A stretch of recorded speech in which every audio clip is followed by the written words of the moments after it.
feel. All you want in life at the end is good health and a better life for your children and grandchildren than you had. You can't expect them to get that if they're not getting a world-class education. The world is too complicated and too competitive now for anything less.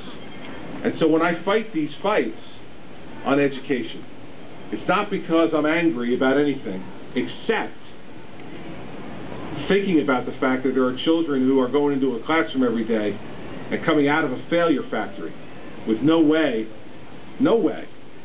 for them to have a successful future. And I speak about this personally because, you know, I was born in Newark and I lived there till I was 5 years old.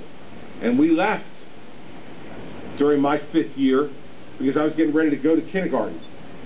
And my mom and dad borrowed money from my 2 grandmothers to buy a house in Livingston because they didn't believe that we could get a good public education in the city of Newark.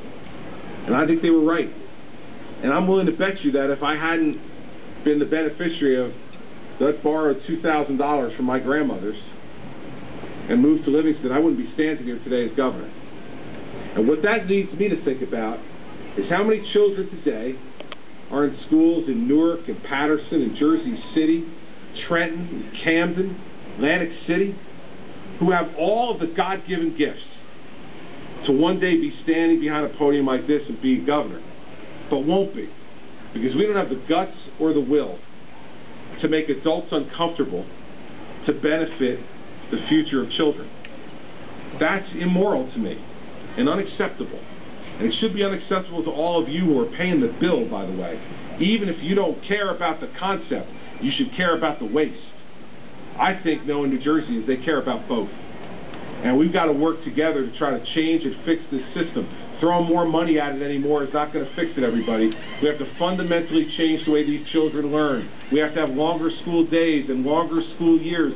These kids come into school behind. How do we expect them to catch up? How do we expect them to catch up? And the only way we're going to do it is give more time in the classroom, more attention, and craft an education that deals with the challenges they face at home and in their neighborhoods. And if we do that, then we have a greater state. If we don't, believe me, we won't. So, thanks, David, for the